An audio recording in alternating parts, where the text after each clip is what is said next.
I'm Allendale's Chief Meteorologist Ryan Martin with a look at your midday weather update. Current surface map right now shows that we've got a cool front working its way into the upper Midwest, coming in across parts of Minnesota. This front goes back down into South Dakota.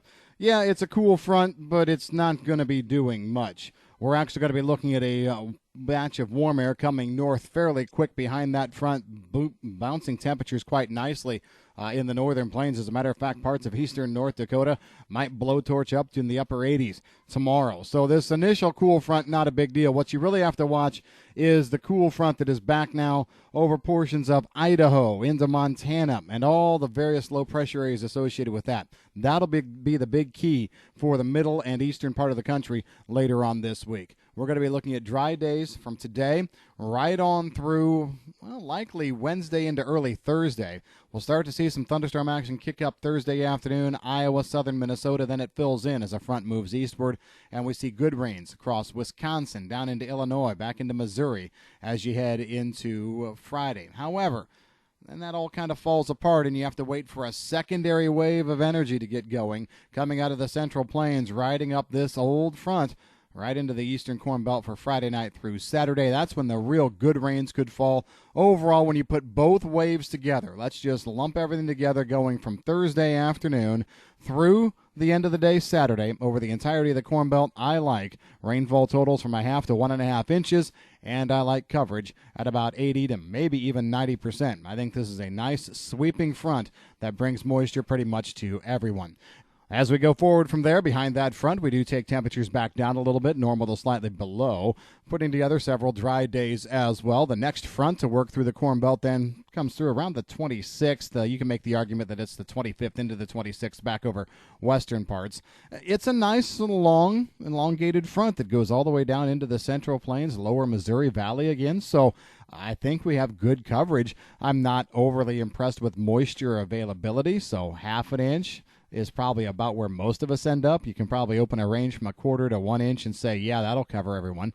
But coverage about 75-80% too out of that front. So two nice little waves coming through. But what you'll notice is in between, you have nice stretches of dry air, and we should be able to see good dry down. This, to me, looks like a fairly nice forecast for harvest to ramp up more, and you know what, to finish out some of these later beans.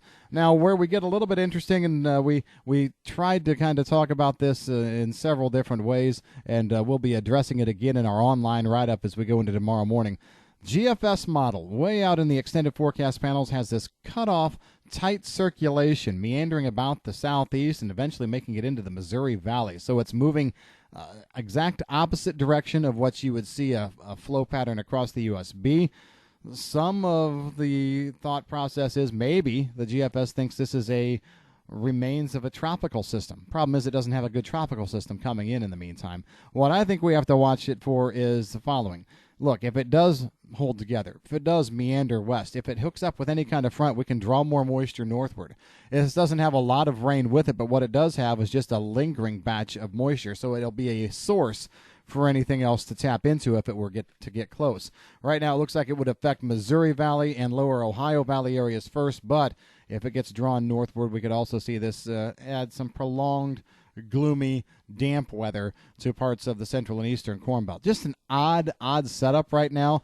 I don't think I want to jump on this lock, stock, and barrel and go anywhere with it, but by the same token, not going to completely ignore it right now because it's just an interesting setup. If we get some other models to jump on board and agree on this, then we probably have a story to talk about. As we move into wheat planting time frames out in hard red winter wheat areas, going to see on again, off again showers and thunderstorms. So far today, the best action has been in Oklahoma, but it's trying to spread north up into eastern Nebraska, eastern Kansas. Probably need to watch out for good thunderstorms around the Grand Island area over the next day or two. It seems to always happen during Husker harvest days, which is going on out there. But we're going to be seeing rains mostly in the wheat areas over the central and eastern parts. Out west, western Kansas, eastern Colorado, looking to be dry here for a good part of the next week to 10 days. That's the way your forecast is stacking up. No real major changes or surprises anywhere else. If you got any questions on the weather, give us a call at Allendale. I'm Chief Meteorologist Ryan Martin.